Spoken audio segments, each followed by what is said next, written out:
Menyusul adanya pedagang yang meninggal berstatus PDP COVID-19 di Pasar Kebon Semai, Palembang, memunculkan potensi klaster COVID-19 di pasar. Bahkan setelah dilakukan rapid test pada 26 pedagang menunjukkan reaktif corona baru. Persatuan Ibu Dharma Pertiwi Kodam 2 Sriwijaya melakukan rapid test massal gratis untuk pedagang dan warga di Pasar Lemabang, Palembang. Dharma Pertiwi Daerah B memilih pasar di Palembang untuk tes cepat massal karena besarnya potensi pasar menjadi klaster penyebaran COVID sebab kerumunan akan terjadi aktivitas jual beli.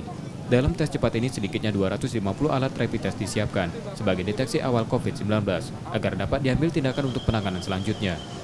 Karena pasar adalah kumpulan berbagai macam orang, pedagang yang keluar masuk, dan mereka dari katakanlah dari kalangan yang kurang tersentuh sama tes rapid ini.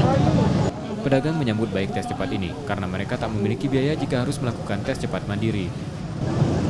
Pengen tahu aja. Pengen tahu, terus gimana Bu setelah tadi merasakan sakit nggak? Kayak digigit semua kemarin. Tapi sekarang hasilnya sudah dapat? Sudah. Apa hasilnya? Negatif. Gimana sekarang sudah tenang, lebih tenang? Senang. Betul. Palembang menjadi daerah terbanyak kasus positif COVID-19 di Sumsel, menyusul Prabu Mulih dan Kota Lubuk Linggau.